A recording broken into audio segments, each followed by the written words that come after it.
또 서로 만나고 또 이 저녁에 피곤하고 연약한 우리의 육신이지만 주 앞에 중보하고 기도해야 될 기도의 제목을 안고 주의 전에 나와 있습니다.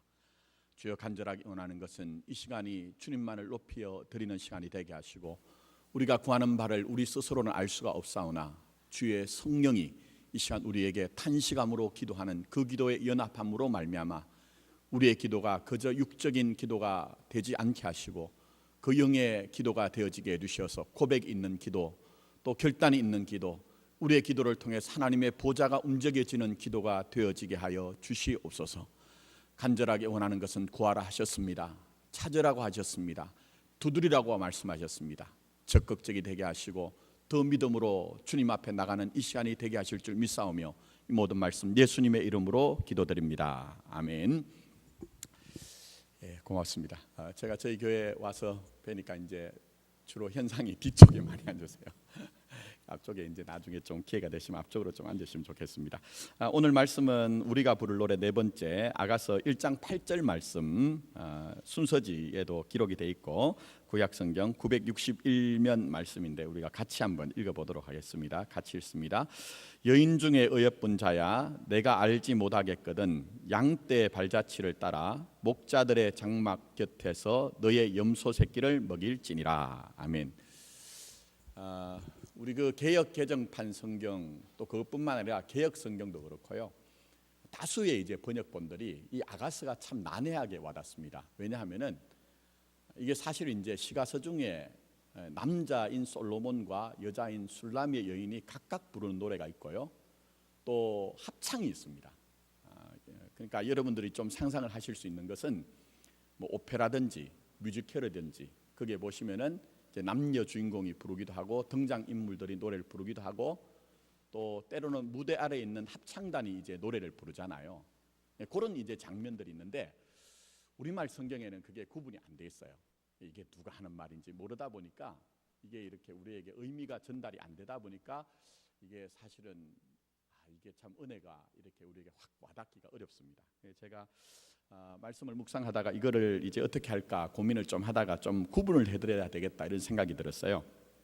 그래서 보시면은 이제 1장 1절은 제가 말씀드린 것처럼 이 아가서의 책 제목입니다. 책 제목이고 2절부터 이제 시작이 되는데 2절부터 시작을 해서 4절 중반절까지는 술라미의 여인의 노래예요. 그리고 이제 4절 중반절부터 이제 그 끝까지는 합창이 나옵니다. 합창이 나옵니다. 그러니까 이 합창의 이제 노래 내용은 여자의 마음을 표현하기도 하고 때로는 남자의 마음을 표현하기도 하고 때로는 여자가 어떤 표현을 하는데 거기에 대해서 이제 응답을 주기도 하고 뭐 전체적인 맥락을 이루가기도 합니다만 어쨌든 합창이고요. 자, 그 다음에 또 하나 등장하는 부분이 이제 5절부터 이제 7절까지가 이제 또 여자의 부분이 나오고 이제 오늘 묵상할 부분은 8절 부분입니다. 여기에 이제 합창 부분이에요. 자, 그럼 이 합창은 뭐냐? 5절부터 6절, 7절 보시면 특별히 7절 말씀 보시면 이 여자가 지금 마음이 막 자기가 사랑하는 임을 만나지 못해서 지금 마음이 막 뜨겁거든요. 내 사랑하는 임을 보고 싶다는 그런 이제 마음의 절절함이 있습니다. 그래서 내가 양치는 곳과 정오에 쉬는 곳을 내게 말하라. 그죠? 내게 말해달라는 거예요. 그러니까 이제 사랑하는 사람과 함께 연합하고 싶은 거죠. 떨어져 있기가 싫다는 거예요. 그런 마음이 표현이 되니까 여기에 대해서 이제 합창으로서 이제 여기에 대한 응답이 이제 나타나는 그런 모습입니다. 그래서 이제 오늘은 이제 8절 부분만 좀 묵상하려고 합니다. 이 안에 보시면은 우리 성도가 어떤 존재인지 또 어떻게 하면 우리가 신랑으로 표상되어진 그 솔로몬과 술라미의 여인의 사랑이 풍성함을 우리가 다시 한번 회복하고 그 안에 있을 수 있는지 하는 것들을 볼 수 있기 때문에 오늘 이제 말씀 한 절만 보도록 하겠습니다. 자, 먼저 보시면 거기에 이제 8절 말씀 중에 이 합창 부분에 여인 중에 어여쁜 자야 이렇게 얘기합니다. 표준 세번역을 보니까 여인들 가운데서 빼어나게 아리따운 여인 이렇게 번역을 합니다. 근데 실제로 여러분 아시는 것처럼 이 여인은 용모가 그렇게 뛰어나지 않습니다. 자기 스스로도 피부가 검다고 얘기를 하고 계달의 장막처럼 아주 피부가 스스로 거칠고 아주 낡아 있는 그런 피부를 가지고 있다고 하고 또 자기의 포도원조차도 여러 가지 형편 때문에 자기 스스로 경영하지 못하는 그런 삶의 안타까움이 있어요. 근데 이 합창을 통해서 드러나는 것은 뭐냐 하면은 아름답다는 거예요. 어떤 관계 속에서? 사랑하는 자의 관계 속에서만 그것이 이제 아름다움이 드러나는 것입니다. 이게 조건과 어떤 형편과는 전혀 상관이 없는 것이죠. 그래서 오늘 여기에 나타나는 것은 바로 성도의 신자의 존재가 뭐냐 하는 거예요. 여러분 자신이 지금 세상 살아갈 때 내게 경제적인 형편이 있어요. 또 때로는 내 삶에 여러 가지 이제 문제들도 우리가 등장하는 그런 경우도 있습니다. 근데 그런 것과 전혀 상관없이 내가 주님과의 관계에서 나를 생각하면 나는 정말 사랑받는 자이구나 하는 그런 어떤 느낌들이 있느냐 하는 거예요. 내게 비록 부족한 것이 있고 결핍된 것이 있고 때로는 안타까움도 있고 아픔도 있지만 그 사랑받는 자의 의식 속에서 정말 나는 이렇게 아름다운 자입니다, 존귀한 자입니다 하는 그런 고백이 있느냐 하는 것이죠. 오늘 이 여인을 향해서 이 합창 부분에서 드러나는 것은 바로 교회를 향한, 성도를 향한 그런 이제 우리의 존재 의식을 다시 한번 점검을 하고 있는 것입니다. 그래서 우리가 지금 구원받은 자, 생명을 가진 자라는 것은요, 우리 어떤 조건이나 능력의 문제가 아닙니다. 그저 하나님의 은혜가 근거가 되어서 되어진 것입니다. 다른 말로 말씀을 드리면 하나님이 여러분을 사랑하기로 작정하였기 때문에 우리는 그 사랑을 받는 자입니다. 특별히 에베소서에 보면 그 사랑이 언제부터 시작되었다고 얘기하죠? 창세전부터. 저는 그것을 표현할 때 창세전부터, 우리가 다 이해가 되지 않지만 아담이 창조되기 이전부터 벌써 하나님이 여러분을 사랑하기로 하신 그 사랑 속에 우리의 인생이 있다는 거예요. 그래서 우리가 때로는 살아갈 때 참 우리 스스로도 못난 모습이 있어요. 모자란 모습도 있어요. 때로는 삶의 편림 속에서 우리가 깨어진 모습도 있어요. 그런데 하나님은 여전히 우리를 빼어나게 아리따운 자다, 존귀한 자다, 귀한 자다, 참 사랑받는 자다, 그렇게 말씀하고 있는 것입니다. 그래서 이런 것들을 우리에게 하나님의 사랑이라는 것이 조건이 아니라는 것을 보여주기 위해서 민수기 12장에 보면요, 제가 거기 짧게 이제 기록해놨지만 모세가 구스 여인과 결혼하는 장면이 등장을 합니다. 그러니까 이게 도무지 이해가 되지 않으니까 여러분 아시는 것처럼 이제 미리암하고 아론하고 거기에 이제 대항을 하지 않습니까? 어떻게 이스라엘 민족의 최고의 지도자인데 네가 혈통적으로 이방 여인을 그렇게 맞을 수 있느냐, 그렇게 하는 거예요. 근데 여러분 잘 보시면 그 일에 대해서 누가 화를 내시죠? 하나님이 화를 냅니다. 모세가 화를 내는 것이 아니고 하나님이 화를 내요. 근데 그것은 뭡니까? 결국 구원이라는 것은 궁극적으로 하나님의 온유하심에 근거를 한 것이지 너희들의 혈통과 육정이나 사람의 뜻으로 되어진 것이 아니라는 것을 나타내기 위해서 모세에게 혈통적으로 구스 여인을 혼인을 하게 한 거예요. 그 일을 통해서 우리의 구원과 우리의 생명과 우리의 하나님의 사랑받음이란 것은요, 우리의 어떤 조건과 능력에 근거하지 않는다는 것을 우리에게 충분히 보여주는 것입니다. 그래서 오늘도 우리에게 교회를 향해, 성도를 향해 우리 주님이 말씀하신 게 뭡니까? 그 사랑 안에 있으라는 거예요.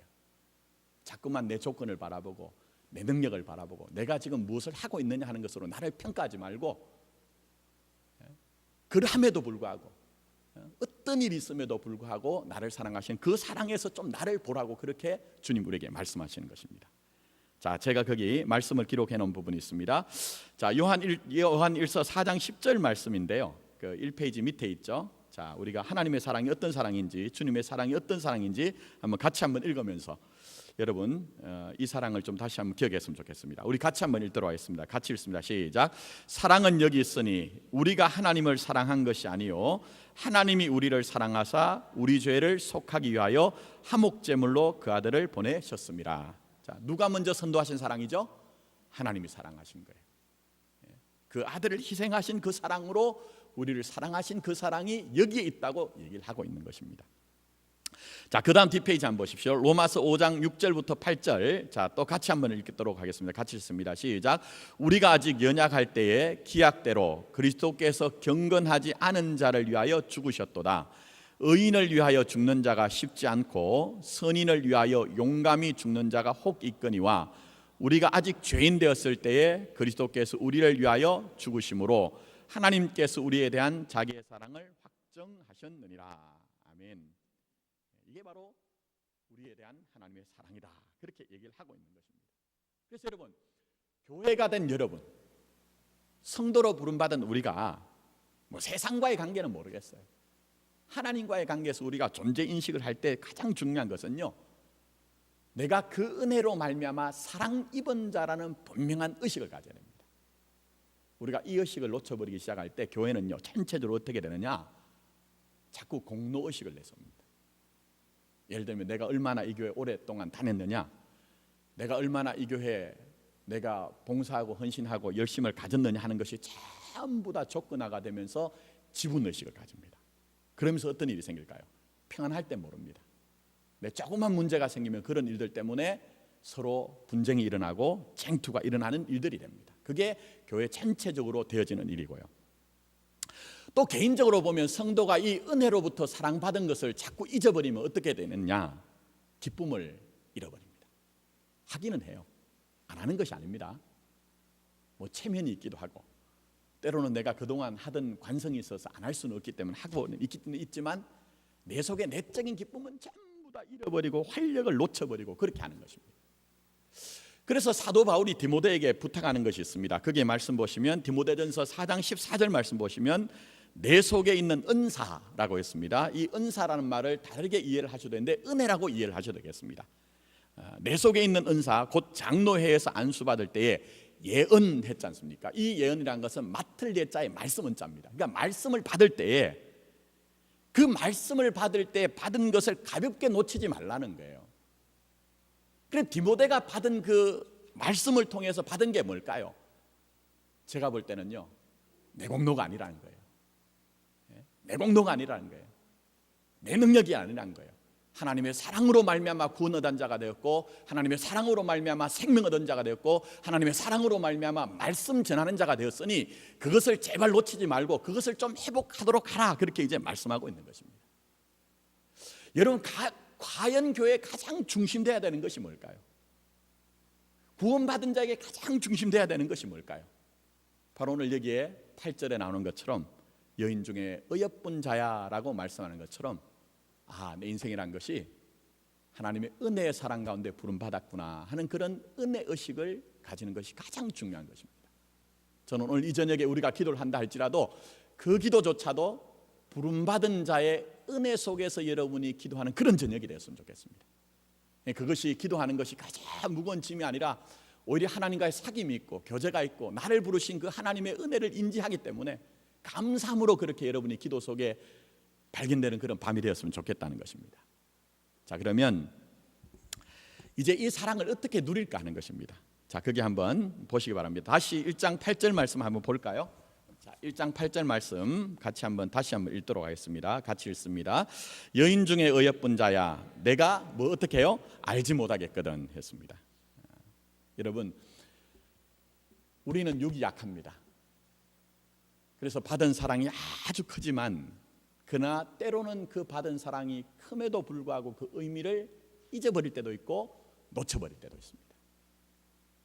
또 사는 것이 너무 고단하다 보니까요, 주님이 나를 사랑하신 건 알고 있는데, 분명히 알고 있는데 내가 주님을 사랑하는 것이 자꾸만 약해지는 경우도 있어요. 희미해지는 경우도 있어요. 근데 그때는 어떻게 해야 되느냐 하는 것이에요. 오늘 이 본문의 말씀을 통해서 짧게 한번 살펴봤으면 좋겠습니다. 자, 먼저 그 뒤에 보시면, 자, 첫 번째 중요한 것, 거기에 보시면은 그 다음에 뭐가 드러나죠? 양떼의 발자취를 따라, 이렇게 얘기합니다. 양떼의 발자취를 따라. 양떼는 뭡니까? 양떼는 목자를 따른 무리가 양떼라고 이해를 할 수가 있습니다. 그러면 이걸 이제 우리가 좀 생각해 보면, 사실 여기서 이제 아가서에서 등장하는 이 솔로몬은 목자는 아닙니다. 자, 그런데 오늘 이 합창 부분에서 지금 얘기하고 있는 것은 솔로몬을 궁극적으로는 목자로 그려내고 있어요. 여러분, 성경에서 가장 주님과 우리와의 관계를 아름답게 비유하고 있는 것 중에 하나가 주님을 목자라고, 우리를 뭐라고 하죠? 양이라고 합니다. 뭐 성경에서 여러 군데 등장하지만 특별히 시편 23편에는요 정말 목자이신 그 하나님과 우리의 관계가 얼마나 아름답게 친밀하게 그려져 있는지 모르겠어요. 그런데 오늘 말씀을 보면 이 여인에게, 내가 지금 모르겠다고 하는 이 여인에게 큰 사랑을 받기는 받았는데 이 사랑의 의미가 뭔지 모르고 내가 너무 고단하다 보니까 내 사랑이 너무나 지금 약해져 있는 이 여인에게 내 사랑이 어디 있는지 모르겠다고 하는 그 여인에게 뭐라고 얘기합니까? 양떼의 발자취를 따르라는 거예요. 양떼의 발자취를 따라가면 누가 있을까요? 그 끝에는 목자가 있는 거예요. 목자가 있는 거예요. 궁극적으로 오늘 이 합창 부분에 드러나는 것은 결국 우리가 우리의 삶의 자리가 신앙의 자리가 어디가 되어야 되냐 하면은 목자이신 주님과의 관계가 회복이 돼야 된다는 것입니다.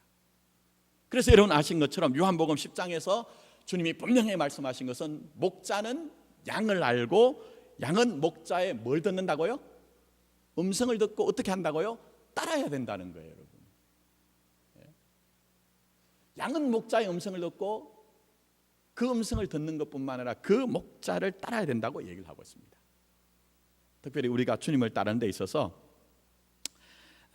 성경에서는 두 가지 우리에게 따르는데 조금 이제 어떤 면에서는 잘못된 따르는 것이 뭔가를 설명하는 부분이 있습니다.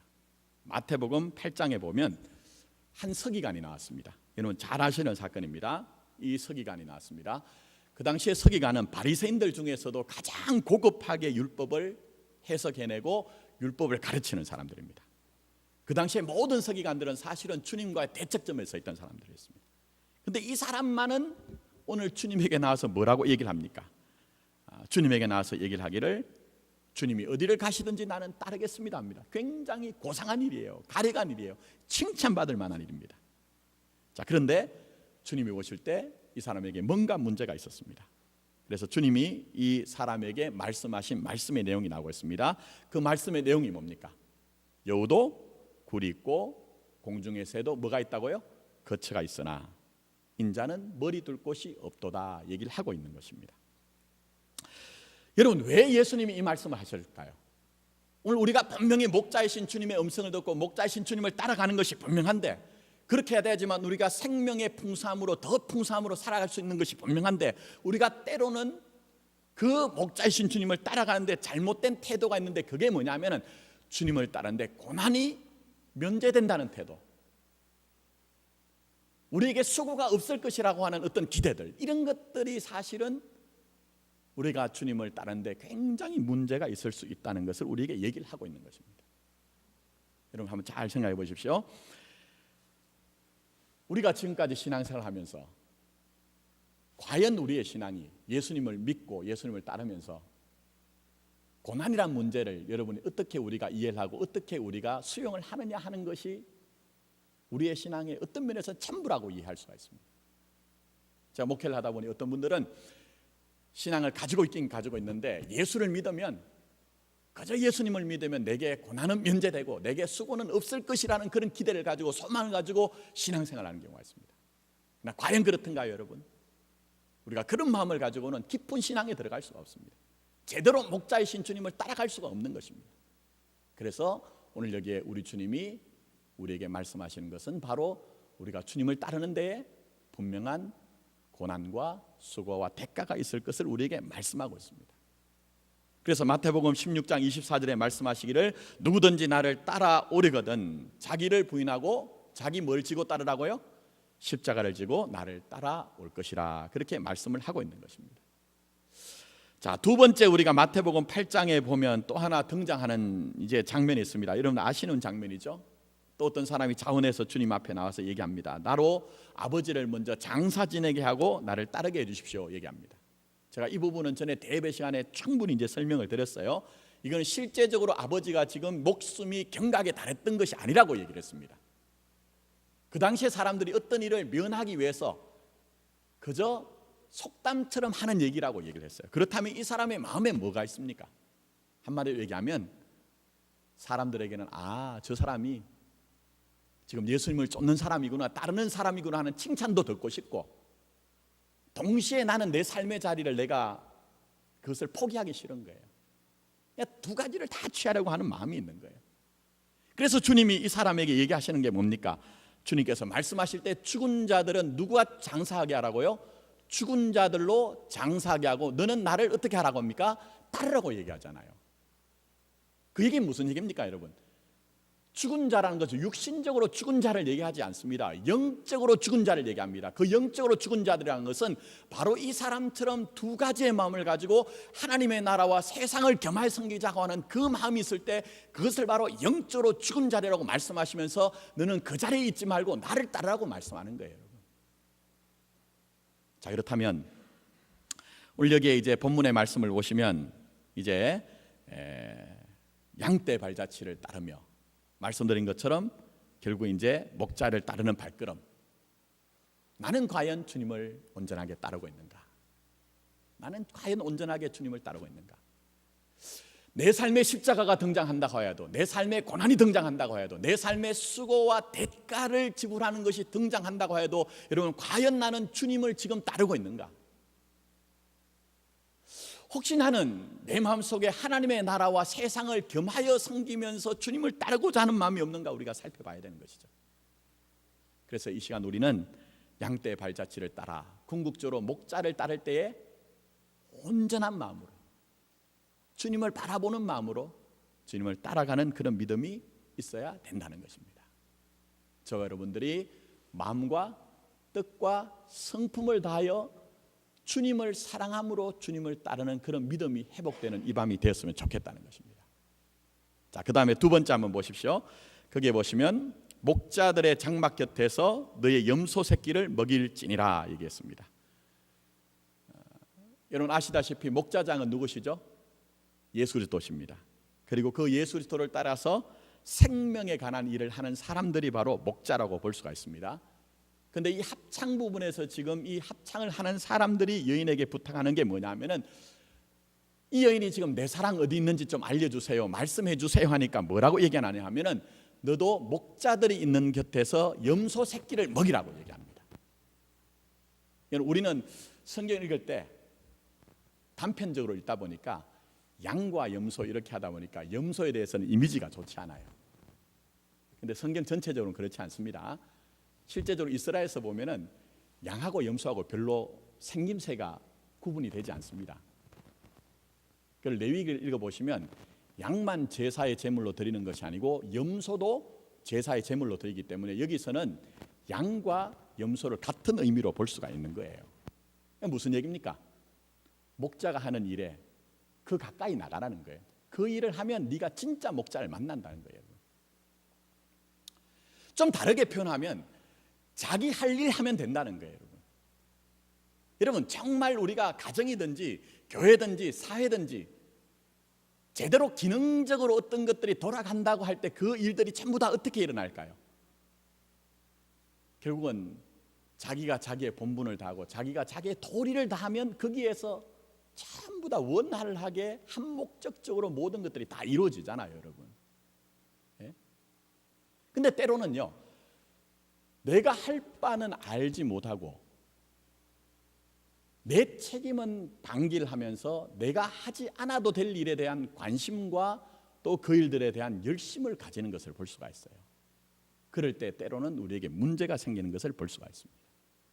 저는 우리 교회가 이런 부분에서 빨리 회복이 돼야 된다고 생각을 해요. 자기 염소 새끼를 먹일지니라. 자기 염소 새끼를 먹일지니라. 우리가 이 세상 가운데서 사실은 내게 주신 고유한 삶의 목적을 알고 의미를 알고 가치를 알고 그 일을 우리가 잘 감당하면 되는 거예요. 그게 바로 충성이라고 볼 수가 있는 거예요. 그런데 오늘날은요, 이런 것들이 완전히 무너진 시대가 됐습니다. 그러다 보니까 오늘날 이 시대 속에서 많은 사람들이 아파하죠. 주님의 몸동 공동체는 신음을 하죠. 고통을 하죠. 그런 일들이 있더라는 것입니다. 제가 요즘 이제 우리 교회에서 여러분들 어떻게 이해를 하시든지 이런 부분을 회복하기 위해서 제가 기도를 하고 애를 쓰려고 하고 있습니다. 오늘 이 저녁에도 감사한 것 중에 하나가 사실 긴 연휴에서 오늘 기도회에 몇 분이나 나오실까 했는데 늘 나오시던 분들은 나오셨어요. 반대로 얘기하면 늘 안 나오시는 분들은 안 나오시는 거예요. 저희 자영도 이제 목회를 가까운 곳에 하고 있습니다만 그 교회도 금요 철야가 오늘은 없고요. 또 제 아는 지인들은 지금 오늘 금요 기도회가 없어요. 제가 걱정이 많았어요. 그런데 늘 뵈던 분들이 나오니까 얼마나 반갑기도 하고 얼마나 감사하기도 한지. 여러분 같은 분들이 사실은 하나님의 나라와 교회를 지탱하는 거예요. 무슨 말인지 이해가 되시죠, 여러분? 여러분 보고 뭐 이상한 자부심을 가지고 교만하라는 그런 의미가 아니고, 목사 입장에서는 무한하게 여러분들에 대한 신뢰와 여러분들에 대한 감사가 있다는 것을 제가 좀 표현하고 싶은 거예요, 여러분. 근데 안타까운 것은 때로는 내가 내 삶의 경계, 믿음의 경계를 분별하지 못하는 분들이 얼마나 많은지 몰라요, 여러분. 그것 때문에 우리가 때로 어려움을 겪습니다.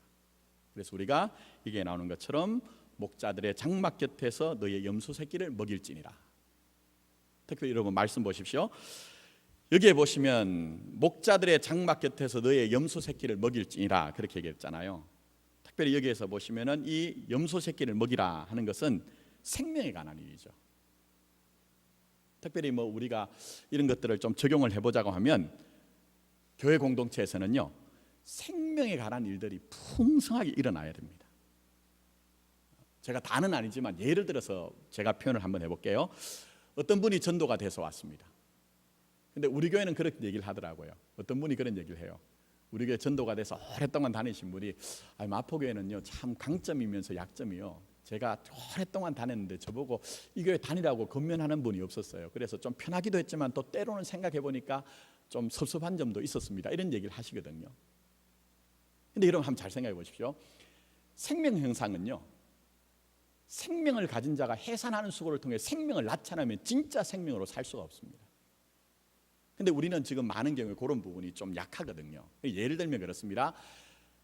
어떤 분이 예수 그리스도를 처음 믿기로 작정하고 우리 교회 새 가족이 되어서 오면, 우리가 믿음의 장성한 분량에 있는 분이 그분을 책임을 지고 우리가 앞으로 그런 일들이 있어야 됩니다. 1대1로 그분의 영혼을 책임지면서 그분의 삶을 점검하면서 그분의 영혼을 돌보는 일들이 있어야 됩니다. 근데 지금 이런 것들 우리가 굉장히 약하거든요. 근데 여러분 중요한 것은 뭐냐 하면, 오늘 여기에 이 말씀 속에서 합창 부분에 너의 염소 새끼를 먹일지니라고 얘기하는 이유가 뭘까요? 결국 그 생명에 관한 일들을 할 때만 누구의 심정을 안다고요? 목자의 심정을 알기 때문입니다. 여러분 진짜 우리가 어떤 면에서는요, 영적으로 날마다 예수 그리스도를 만나고 그의 생명의 풍성함에 살기 위해서는 우리가 영적인 삶의 최전선에서 생명에 관한 일들을 감당할 때 사실은 내가 가장 민감하게 영적으로 깨었을 뿐만 아니라 생명의 풍성함을 누릴 수가 있습니다. 그래서 제가 목회 얘기하다 보니 뭐 옛날 얘기를 할 수밖에 없지만, 제자 훈련을 하고 목자들 훈련을 시켜가지고 새 가족들을 돌보게 하고, 또 리더들이 구역에서 신앙이 약한 분들을 일주일에 꼭 한 번씩 만나가지고 믿음으로 양육하고 뭐 이런 일들을 하다 보니까요, 제가 가끔은 이제 예전에 수련을 가지 않습니까? 수련을 가서 우리로 말하면 구역장님들 간증하는 시간을 두고 이렇게 간증을 좀 합니다. 그러면은 꼭 하시는 얘기가 있어요. 그 구역장님들 혹은 양육자들이 나와서 하는 얘기가, 예전에 그냥 신앙생활 할 때 몰랐는데, 그냥 예배만 드릴 때는 몰랐는데, 봉사만 할 때만 몰랐는데, 내가 이 생명에 관한 일들, 오늘 이 말씀처럼 염소 새끼를 먹이는 일들을, 기르는 일들을 하다 보니까 내가 목자의 심정을 알게 되었습니다. 그렇게 얘기하더라고요. 그 목자의 심정이 뭡니까? 목사 마음을 안다는 거예요. 근데 그 목사의 심정만을 아는 것이 아니라 목자의 심정을 지나가서 진짜 목자장이신 예수님의 심정을 알게 되었다는 거예요.